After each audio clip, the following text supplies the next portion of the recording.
Então, boa tarde a todos.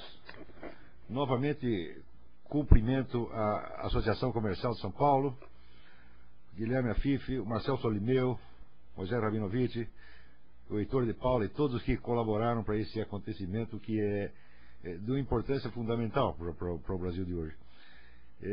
Mas justamente por essa importância eu quero aproveitar o pouco tempo que nós temos e falar de coisas que são um pouco mais urgentes do que o tema que eu mesmo havia designado para esta palestra. Eu havia prometido falar sobre cristianismo e democracia e vocês me desculpem, mas eu não vou fazer nada disso, porque diante da situação atual do Brasil, eu creio que seria um pouco deslocado nós nos reunirmos e ficarmos discutindo teoria política liberal, enquanto em volta não sei quantos mil bandidos saem matando gente pelas ruas, fazem 237 reféns, queimam ônibus, não é isso? E ainda aparece o homem da OAB para dizer que não pode sequer grampear os coitadinhos, porque eles têm direitos humanos que devem ser preservados acima de qualquer outra consideração. De modo que nós estamos num pleno clima insurrecional. E é mais importante para mim compreender como isto foi possível, como isto aconteceu, o que nós ainda podemos fazer, quer dizer, se ainda faz sentido nós sentarmos e conversarmos sobre a democracia que nós desejamos, sobre o regime de liberdade que atende às nossas aspirações, se essas aspirações já parecem estar, vamos dizer, ter sido assassinadas com uma facada nas costas por um governo de delinquentes, comunistas, narcotraficantes e, sobretudo, mentirosos, né? A situação brasileira é extremamente grave no momento e eu tenho a impressão que no exterior, pelo menos aqui nos Estados Unidos, tem pouquíssima gente que está entendendo o que está acontecendo. Assim como os brasileiros não entendem o que se passa nos Estados Unidos, os americanos também não estão entendendo o que se passa na América Latina, tanto que ainda tem gente no governo persuadida de que o único problema na América Latina é um senhor cidadão chamado Hugo Chávez e outro chamado Evo Morales, mas e que para parar esses dois malucos, o principal instrumento seria o Lula, que é um amigo da América, é um homem apegado à democracia, e eles estão então contando com o Lula como instrumento, como corda para amarrar o Hugo Chávez. Isto é loucura pura e simples. É uma coisa de uma estupidez tão grande que eu não entendo como alguém pode chegar a pensar uma coisa dessa, porque é pensar contra todos os documentos acumulados ao longo de 16 anos, das atas do Foro de São Paulo. Nesse caso que houve agora com a Petrobras, ficou muito claro para todos que o comprometimento profundo do senhor Lula é com os seus parceiros do Foro de São Paulo e não com o povo brasileiro ou com a nação brasileira. Quer dizer, que passa em cima dos interesses nacionais, entrega os bens nacionais e em seguida vai trocar beijinhos com o homem da Bolívia. Também não se esqueçam que essa economia boliviana é baseada principalmente na produção da coca, isto é, em espalhar o vício e a morte por todo o continente. Por que temos que tratar essas pessoas, as pessoas que vivem disso, como se fossem os coitadinhos? Não é isso? Coitadinhos são as vítimas dos bolivianos. Não é isso? Eu até escrevi que um pai que na miséria prostitui as suas filhas merece mais respeito do que aquele que, para escapar da miséria, sobrevive de matar os filhos dos outros. E droga não é outra coisa senão isso, coca não é outra coisa senão isso. E o seu Morales também viveu disso a vida inteira. Como podemos respeitar essas pessoas? No entanto, nós vemos que a tendência de tratar delinquentes, assassinos, narcotraficantes como pessoas cada vez mais respeitáveis, com as quais precisamos ter um diálogo democrático, já virou um mandamento, uma cláusula pétrea da conduta nacional. Nesse caso aí da rebelião dos presídios, o que está acontecendo é exatamente isso. Quer dizer, os governos, as autoridades são humilhadas por outras autoridades que lhes amarram as mãos para que não possam agir perante um Estado insurrecional. Note bem, muita gente no Brasil que é contra o presente estado de coisas está tratando a situação brasileira como se fosse, vamos dizer, um problema da concorrência entre uma esquerda e uma direita europeia. Quer dizer, tem lá um partido trabalhista e um partido conservador, e eles democraticamente competem na eleição, fazem o rodízio de poder, etc, etc. Não é nada disso que está acontecendo no Brasil. No Brasil não há concorrência democrática alguma. Há um Estado insurrecional com milhões de pessoas armadas, tá certo? Equipadas, treinadas pelas Farc, treinadas pelos narco-guerrilheiros da Colômbia, agindo em estreita associação com essas organizações de criminosos dentro e fora do presídio, para criar uma situação insurrecional. Isso não é a concorrência democrática. Isso não é uma situação que possa se resolver nas eleições. Agora, tem gente que acha que vamos eleger o Alckmin e tudo está resolvido. Mas isso é inteiramente absurdo, etéreo, tá certo? Um pouco, eu vejo que como passou demasiado tempo, quer dizer, como a classe empresarial, sobretudo no Brasil, demorou muito tempo para perceber o que estava acontecendo. Agora tudo que nós estamos falando e fazendo parece um pouco fora de lugar, parece deslocado em relação à situação real, né? Eu creio que a coisa mais urgente que nós temos que fazer, inclusive devemos aproveitar esse seminário, é discutir estratégia e tática, e não só a teoria democrática, não só a doutrina liberal, nada disso. Nós temos que saber o que fazer, nós temos que saber como é que vamos sobreviver no meio disso. Não se esqueçam de avisar esses convidados estrangeiros que eles estão correndo risco por estar aí em São Paulo. Se saírem pelas ruas, tá certo? Podem ser abatidos a tiros. Quer dizer, não podemos criar a ilusão de que está tudo maravilhoso e de que nós temos convidados ilustres que vão debater conosco as doutrinas liberais. Isso seria uma coisa de uma alienação verdadeiramente mórbida. A tarefa mais importante que nós temos, que é um dever para todos nós, é, primeiro, entender o que está acontecendo, conseguir descrever o processo todo dessa revolução latino-americana, compreender todas as conexões, quem está ligado com quem, de onde vem o dinheiro, quais são os planos de longo prazo e todas as pessoas e entidades que estão ligadas a isso. Ora, quando as pessoas acham que o problema é o João Pedro Stedley, eles estão vendo assim a ponta do dedo mindinho, porque na verdade o João Pedro Stedley acaba sendo financiado por grandes fundações americanas que estão interessadas em criar um programa de governo mundial e que usam essa gente para esse ou aquele fim. Quer dizer, até quando nós vamos nos permitir ignorar essas conexões que já estão mais do que provadas? Até quando nós vamos ficar inibidos, né, de que as pessoas riam de nós? Porque se você fala, por exemplo, a Fundação Ford está financiando a esquerda latino-americana, todo mundo sabe disso, há 50 anos eles fazem isso. Mas se você diz, as pessoas dizem, você é um teórico da conspiração. E daí nós ficamos envergonhadinhos, nós já ficamos inibidos. Então, para não passar esse pequeno vexame, nós inibimos a nossa inteligência, destruímos a nossa lucidez e tapamos a nossa boca para não enxergar a realidade. Até onde nós vamos prosseguir com essa brincadeira, tá certo, de querer dar boa impressão a pessoas que só querem nos destruir? Eu vejo, por exemplo, o caso do governador de São Paulo, o Cláudio Lengo, colocado perante esta crise horrorosa, tá certo? O mínimo que ele teria que fazer é grampear lá os telefonemas dos bandidos para saber o que estão fazendo. Agora, ele não pode fazer isso por quê? Porque não pode dar má impressão à elite esquerdista que está associada a esses interesses. Por que nós vamos negar o óbvio? Por que nós vamos ignorar que o ministro da Justiça está ligado a esses interesses? Oh, meu Deus do céu! Até onde nós vamos nos permitir ser tão educadinhos e tão alienados?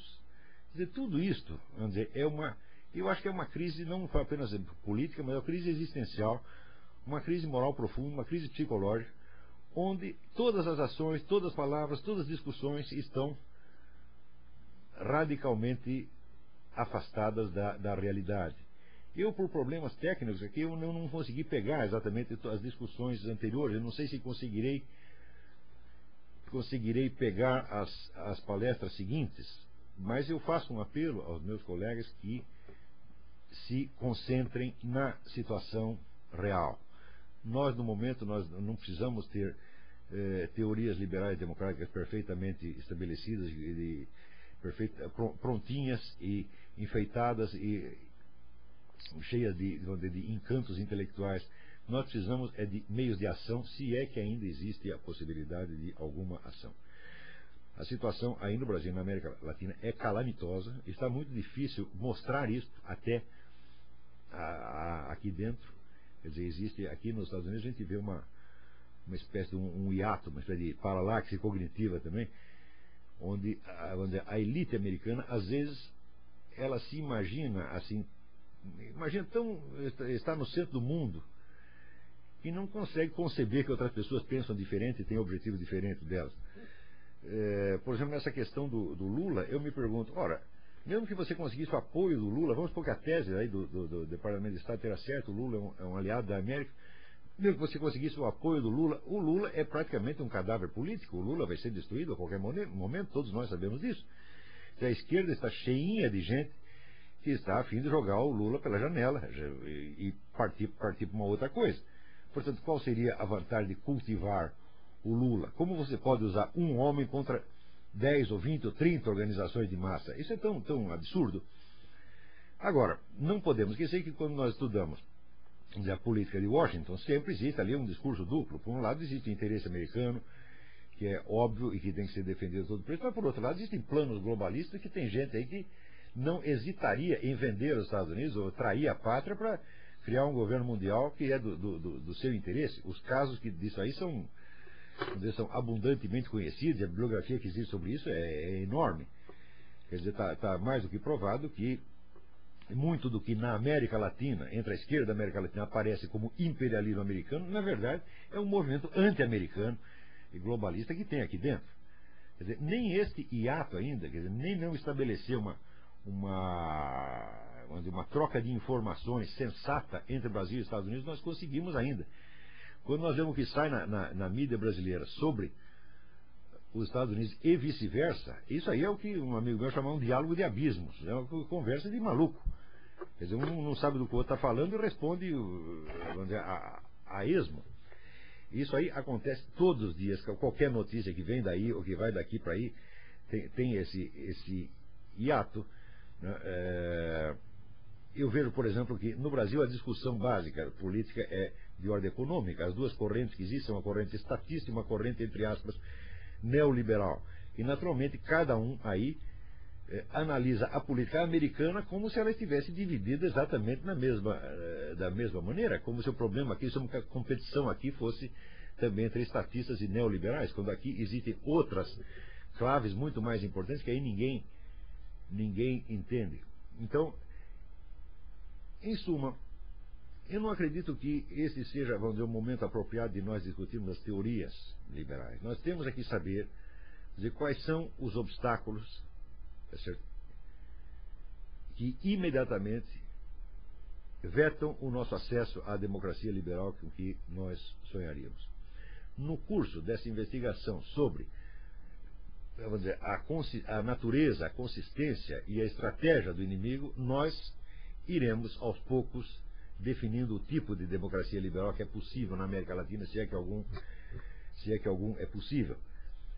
Eu tenho a impressão que nós estamos perdendo muito de vista a ideia da dialética histórica, de que as ideias elas não operam em história pelo seu simples significado nominal, mas pela oposição que elas suscitam na mente dos outros. Nós temos, por exemplo, uma teoria, eu já vi milhares de conferências e vi muitos livros tentando definir o que é a economia liberal, a sociedade liberal, etc. Essas definições elas estão deslocadas da luta real. Muitas delas foram feitas até para desviar a atenção, para o sujeito começar a pensar em coisas bonitas e esquecer que ele está cercado de narcotraficantes, comunistas e assassinos por todo quanto é lado. Quer dizer, muitas discussões dessas são realmente formas de alienação. Eu estou apelando para os colegas aí deste seminário para que se concentrem mais na situação real e menos nos ideais e nas doutrinas. Se houver alguma pergunta a respeito disso, nós temos um tempo muito limitado, parece que só me sobram 5 minutos. Então eu desejaria fazer também um outro apelo. Aqui, vamos dizer, no Brasil nós criássemos a condição inicial para uma verdadeira difusão das doutrinas liberais, e uma dessas condições é a seguinte: se todo o mercado editorial está na mão de comunistas, esquerdistas, etc., não há nem a menor possibilidade de difusão liberal, difusão de ideias liberais, porque toda a difusão começa nas classes mais altas, nas classes mais cultas, e aos poucos vai descendo para a classe mais baixa. No Brasil existe, pelas minhas contas, um déficit de aproximadamente 10 mil livros, que nunca entraram no nosso mercado editorial. Quer dizer, se você entra em qualquer livraria brasileira, você só vê livros de economia, de autoajuda e livro de comunismo. Só isto. Biografia de Che Guevara, de Fidel Castro. Não tem mais absolutamente nada. E isso é assim faz 40 anos. É uma situação anormal. Enquanto eu estava no Brasil, eu fiz um esforço para tentar convencer empresários e até exército, a convencer exército a colaborar para que nós colocássemos a bibliografia básica dos pensadores liberais e conservadores nas livrarias. Se não houver uma inundação de livros, isso aí não dá nem para começar a conversa. Por quê? São os livros que criam o contexto intelectual da sua conversa. Se você não tem, vamos dizer, essa retaguarda, vamos dizer, erudita por trás, cada palavra que você diz no seu debate é entendida de maneira diferente. Você não esqueça que vocês estão discutindo aí liberalismo, ao mesmo tempo em que, em todas as universidades brasileiras, nesse momento tem um professor explicando que liberalismo é fascismo. E que vocês são pessoas muito perigosas, que vocês estão tramando um golpe para botar comunistas na cadeia e para matá-los, e para instituir o domínio de uma elite exploradora. As pessoas estão dizendo isso de vocês e elas acreditam piamente nisso. Eu sei que é loucura, mas acontece que quando a loucura se dissemina e quando existe, vamos dizer, só existe bibliografia para respaldar, como é que nós podemos exigir que as pessoas pensem outra coisa? Ou seja, existe muito por fazer aí. Aproveitem este seminário, discutam ações. Sobretudo, eu achei muito bom esse intercâmbio que houve entre a Atlas Foundation e a Associação Comercial. Esse tipo de intercâmbio precisa ser intensificado muito. Nós dependemos muito disso para a troca de informações. Muito obrigado a todos vocês, muito obrigado ao Guilherme Afif e a todos que colaboraram para este seminário.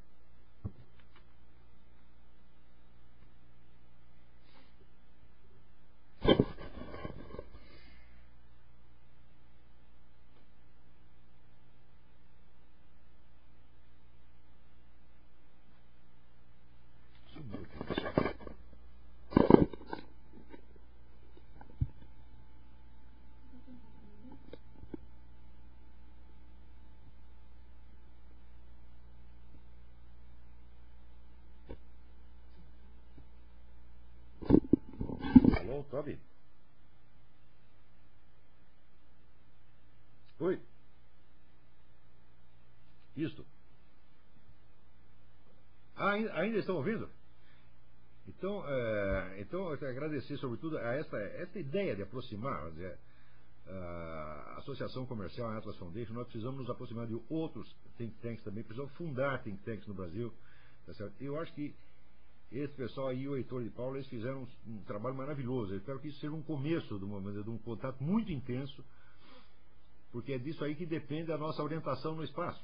Se não sabemos o que está acontecendo, quer dizer, não temos a menor condição de competir com uma esquerda organizadíssima que diariamente está fazendo a avaliação da situação, as suas análises de conjuntura e adaptando a sua estratégia e tática.